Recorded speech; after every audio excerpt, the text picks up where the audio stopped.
ఒక యువ న్యాయవాది మొదటిసారి ఆ నల్లెకోటు వేసుకుని కోర్టు హాల్లో అడుగుపెట్టినప్పుడు ఆహా గుండెల్లో ఎంత ఆందోళనుంటుందో ఒకసారి ఊహించుకుందాం. నిజమే, అంత గందరగోళం.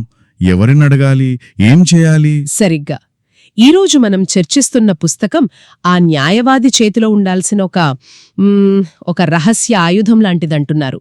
పుస్తకం పేరు the science, craft and art of trial court advocacy, A step by step guide to trial excellence.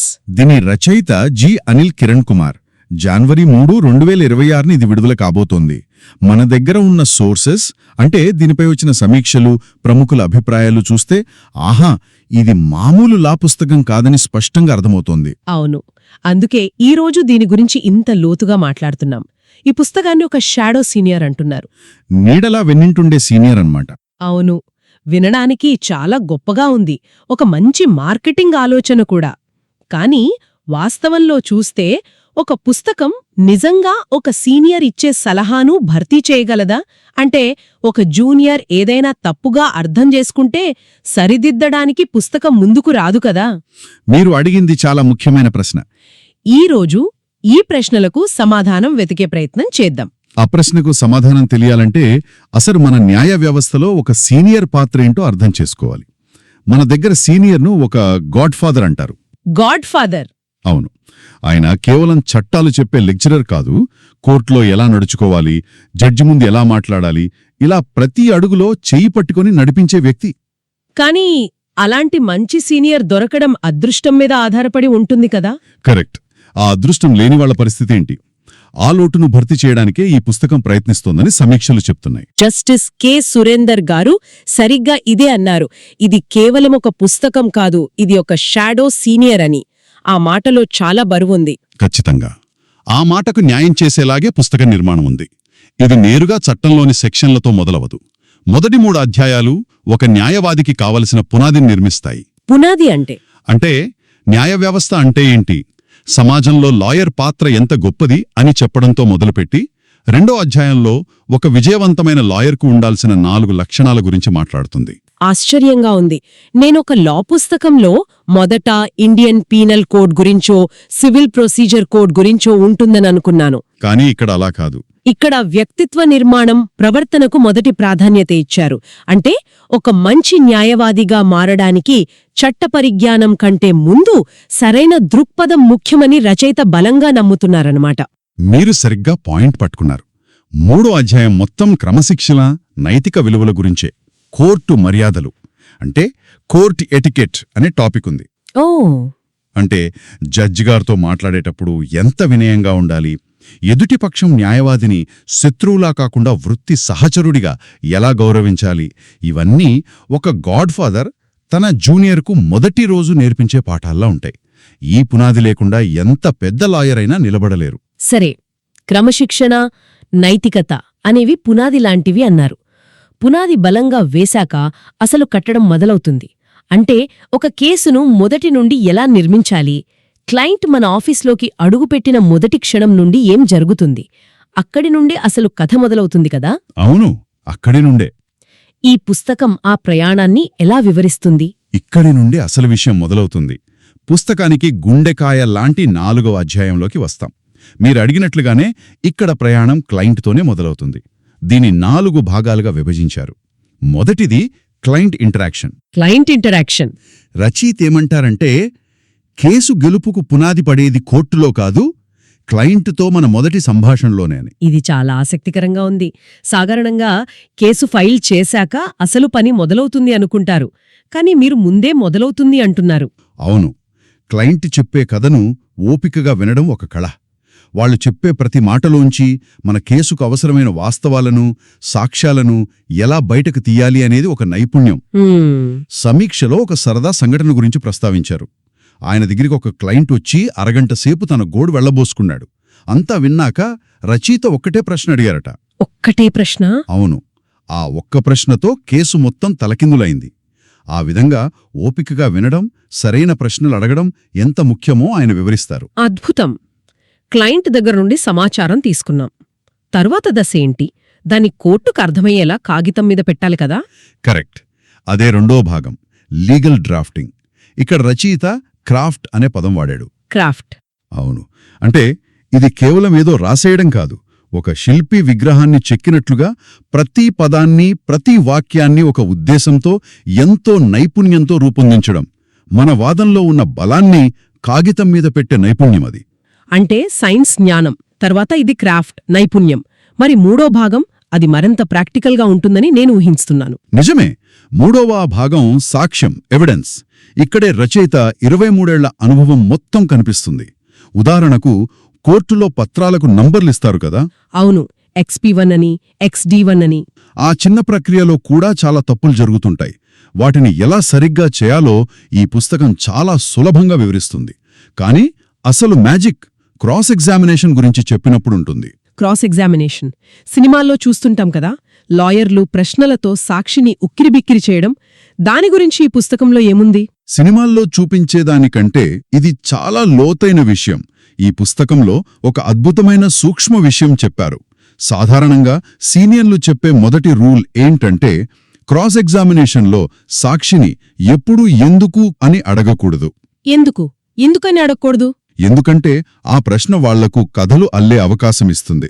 కాని రచయిత ఏమంటారంటే, ఒక సాక్షి పూర్తిగా అబద్ధం చెబుతున్నాడని మీకు 100% తెలిసినప్పుడు కావాలనే ఎందుకు అని అడిగి వాళ్లను తమ సొంత అబద్ధాల వలలో చిక్కుకునేలా చేయవచ్చు. వావ్! అది చాలా రిస్క్తో కూడుకునే టెక్నిక్. కాని దాన్ని ఎప్పుడు ఎలా వాడాలో ఆయన స్పష్టంగా వివరిస్తారు. ఇది పుస్తకం చదివితేనే తెలిసే ఒక విలువైన నగెట్ ఆఫ్ నాలెడ్జ్ అన్నమాట. ఇది నిజంగా ఒక షాడో సీనియర్ పక్కనుండి చెవిలోకి చెబుతున్న రహస్యంలాగే ఉంది. ఇక 4వ భాగం వాదనలు. దీన్ని ఒక కళ, ఆర్ట్ అన్నారు. ఆర్ట్. వాదనలను ఒక కళ అనడం వినడానికి బాగుంది. కాని అది కొంతమందికి పుట్టుకతో వచ్చేది, మరికొంతమందికి రానిది అనే అభిప్రాయం ఉంది. ఈ పుస్తకం వాదించే కళను ఎవరైనా నేర్చుకోవచ్చు అంటుందా? మంచి ప్రశ్న అడిగారు. రచయిత ఉద్దేశంలో ఇది ఖచ్చితంగా నేర్చుకోగలిగే కళే. కేసును మనం ఎంత బాగా సిద్ధం చేసినా దాన్ని కోర్టు ముందు సమర్థవంతంగా ఆకట్టుకునేలా వినిపించలేకపోతే అంత వృధా. జడ్జిగారి దృష్టిని మన కేసులోని బలమైన పాయింట్ల వైపు ఎలా మళ్లించాలి, మన బాడీ లాంగ్వేజ్ ఎలా ఉండాలి, ఇవన్నీ ఆ కళలో భాగమే. దీన్ని అభ్యాసంతో ఎవరైనా మెరుగుపరుచుకోవచ్చని రచయిత భరోసా ఇస్తారు. అంటే సైన్స్, క్రాఫ్ట్, ఆర్ట్ ఈ మూడింటిని ఈ ఒక్క అధ్యాయంలోనే స్పృశించారు. అందుకే ఇది పుస్తకానికి గుండెకాయ లాంటిది. అయితే ఇవి సాధారణ సూత్రాలు. కానీ సివిల్, క్రిమినల్ కేసుల దారులు వేరు కదా? వేరు, ఖచ్చితంగా వేరు. వాటికి ప్రత్యేకంగా ఏమైనా మార్గదర్శకాలున్నాయా? ఉన్నాయి. 5వ అధ్యాయం మొత్తం సివిల్ ట్రయల్ ప్రాక్టీస్ గురించే. రచయిత సివిల్ ప్రాక్టీస్ను ఒక మహాసముద్రంతో పోల్చారు. మహాసముద్రమా? అవునా, ఆ పోలిక చాలా సరైనది. మనీ సూట్లు, ఇంజంక్షన్ సూట్లు, పార్టిషన్ సూట్లు వంటి ముఖ్యమైన కేసులను మొదట్నుండి చివరి వరకు దశలవారీగా ఎలా నడపాలో వివరిస్తుంది. అంటే ఒక చెక్లిస్ట్ లాగా ఉంటుందన్నమాట. ఒక రకంగా చెప్పాలంటే అంతే. ఒక అనుభవజ్ఞుడైన సీనియర్ తన జూనియర్కు ఒక కేస్ ఫైల్ చూపిస్తూ, చూడు, ఈ దశలో ఈ అప్లికేషన్ వెయ్యాలి, తరువాత ఈ డాక్యుమెంట్ ఫైల్ చెయ్యాలి అని వివరిస్తున్నట్లుగా ఈ అధ్యాయం ఉంటుంది. మరి క్రిమినల్ కేసుల సంగతి? దానిని కత్తిమీద సాము లాంటిదని వర్ణించారు. ఎందుకలా? ఎందుకంటే క్రిమినల్ కేసులో ఒక వ్యక్తి స్వేచ్ఛ, కొన్నిసార్లు జీవితం కూడా పణంగా ఉంటాయి. ప్రతి అడుగు చాలా జాగ్రత్తగా వెయ్యాలి. నిజమే. 6వ అధ్యాయం క్రిమినల్ ట్రయల్ ప్రాక్టీస్ గురించి చర్చిస్తుంది. ఇది ముఖ్యంగా డిఫెన్స్ లాయర్ కోణం నుండి ఉంటుంది. ఎఫ్ఐఆర్ నమోదు అయినప్పటి నుండి అరెస్ట్, రిమాండ్, బెయిల్, తీర్పు వరకు ప్రతి దశను వివరిస్తుంది. అంటే డిఫెన్స్ లాయర్ వ్యూహాలపై ఎక్కువ దృష్టి పెడుతుందన్నమాట. అవును. ప్రాసిక్యూషన్ కేసును ఎదుర్కోవడానికి డిఫెన్స్ లాయర్ ఎలాంటి వ్యూహాలు పన్నాలి అనే విషయాలను section 85 BNS, section 138 negotiable instruments act వంటి కేసులను ఉదాహరణలుగా తీసుకొని చాలా ప్రాక్టికల్గా వివరించారు. ఇవన్నీ చాలా సమగ్రంగా ఉన్నాయి. థియరీ, ప్రాక్టీస్, వ్యూహాలు అన్నీ కవర్ అయ్యాయి. కాని కొన్నిసార్లు ఒక జూనియర్కు తక్షణ సహాయం కావాలి. ఉదాహరణకు అర్జెంటుగా ఒక బెయిల్ పిటిషన్ డ్రాఫ్ట్ చేయాలి. అవును, అలాంటి పరిస్థితులు వస్తుంటాయి. అప్పుడు వాళ్ల పరిస్థితేంటి? దానికి పుస్తకంలో ఏమైనా పరిష్కారం ఉందా? ఆ అవసరాన్ని కూడా రచయిత గుర్తించారు. 7వ అధ్యాయం సరిగ్గా ఆ సమస్యకే పరిష్కారం. ఇందులో మధ్యంతర దరఖాస్తులు, ముందస్తు బెయిల్ పిటిషన్లు వంటి వాటికి రెడీమేడ్ మోడల్ ఫార్మాట్లు ఇచ్చారు. ఓ టెంప్లేట్స్ లాగా. అంతే. ఇది యువ న్యాయవాదులకు ఒక ఫస్ట్ ఎయిడ్ కిట్ లాంటిది. వాళ్ళు నేరుగా వీటిని చూసి తమ కేసుకు అనుగుణంగా మార్పులు చేసుకుని వెంటనే ఉపయోగించుకోవచ్చు. ఇది చాలా ఆచరణాత్మకమైన సహాయం. అద్భుతం. అంటే ఇది కేవలం జ్ఞానాన్నివ్వడమే కాదు, పనిముట్లను కూడా అందిస్తోందన్నమాట. సమీక్షలు చదువుతుంటే ఈ పుస్తకం వర్తమానానికే పరిమితం కాలేదని, భవిష్యత్తును కూడా దృష్టిలో పెట్టుకుందని అనిపిస్తోంది. అవును. ఆర్టిఫిషియల్ ఇంటెలిజెన్స్ గురించి కూడా ప్రస్తావన ఉందట కదా? అవును. 8వ అధ్యాయంలో ఆధునిక సాంకేతికత, ముఖ్యంగా application of artificial intelligence to law గురించి చర్చించారు. ఇది ఈ పుస్తకాన్ని మిగతా వాటికంటే ఒక అడుగు ముందుంచుతుంది. ఎలా? మారుతున్న కాలానికి అనుగుణంగా న్యాయవాదులు తమ రీసెర్చ్, డ్రాఫ్టింగ్ సామర్థ్యాన్ని పెంచుకోవడానికి ఏఐని ఎలా ఒక అసిస్టెంట్లా ఉపయోగించుకోవచ్చో వివరించారు. ఇది ఈ పుస్తకం రాబోయే 10 ఏళ్లలో కూడా రెలెవెంట్గా ఉంటుందని నిర్ధారిస్తుంది. ఇంత సమగ్రంగా, ప్రాక్టికల్గా భవిష్యత్తును దృష్టిలో పెట్టుకుని రాశారు కాబట్టే దీన్ని చాలామంది ప్రముఖులు ప్రశంసించారు. మాజీ advocate general Shri B Shivananda Prasad గారు దీనిని శాశ్వత దిక్సూచి అన్నారు. Timeless torch. అవును, ఆ మాటలో చాలా లోతైన అర్థం ఉంది. చీకట్లో దారి చూపే దీపం లాంటిదని. నిజమే. ఆయనతో పాటు రిటైర్డ్ హైకోర్టు జడ్జ్ దేవి గారు ఈ పుస్తకం ఆచరణా న్యాయం యొక్క గర్వభరితమైన సంపదగా నిలుస్తుంది అని అన్నారు. మాజీ ఐపీఎస్ అధికారి వివి లక్ష్మీనారాయణ గారు కూడా. అవును, ఆయన కూడా ప్రశంసించారు. న్యాయవాదులకే కాదు, చట్టాన్ని అర్థం చేసుకోవాలనుకునే ప్రతి ఒక్కరికీ ఇది ఉపయోగపడుతుందని మెచ్చుకున్నారు.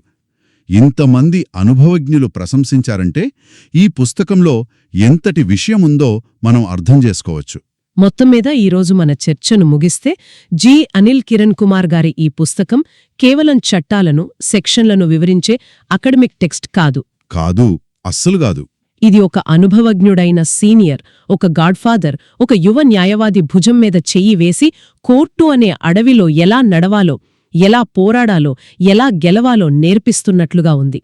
అందుకే దీన్ని షాడో సీనియర్ అనడంలో ఎలాంటి అతిశయోక్తి లేదనిపిస్తోంది. ఖచ్చితంగా. అయితే ముగింపుగా ఆలోచించడానికి ఒక ప్రశ్న మిగిలింది. చెప్పండి. న్యాయవాద వృత్తిలో సాంప్రదాయ గురుశిష్య సంబంధం చాలా పవిత్రమైనది కదా? అవును. ఒక సీనియర్ దగ్గర నేర్చుకోవడం అనేది కేవలం వృత్తి నైపుణ్యాలకే పరిమితం కాదు. అది ఒక విలువలతో కూడిన బంధం. అయితే మనం ఈరోజు చర్చించుకున్నట్లుగా ఇలాంటి సమగ్రమైన పుస్తకాలు, అలాగే ఆర్టిఫిషియల్ ఇంటెలిజెన్స్ వంటి సాంకేతికతలు ఆ సాంప్రదాయ సంబంధం యొక్క ప్రాముఖ్యతను పూర్తిగా భర్తీ చేయగలవా? మంచి ప్రశ్న. లేక అవి కేవలం ఆ సంబంధాన్ని మరింత బలోపేతం చేసే శక్తివంతమైన సాధనాలుగా మాత్రమే పనిచేస్తాయా?